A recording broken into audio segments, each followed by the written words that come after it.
In this video, I will show you how to add bullet points in Notion. I'm using a sample page called Add Bullet Points just as an example, so you can clearly see what happens. Click anywhere on the page where you want the bullet points to appear.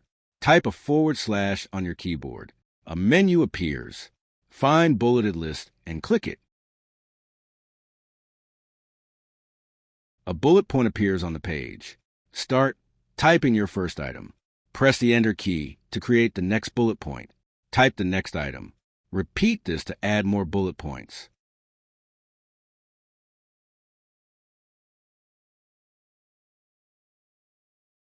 When you are done, press Enter twice to exit the bullet list, or click anywhere outside the bullet list to exit it. That's how you add bullet points in Notion.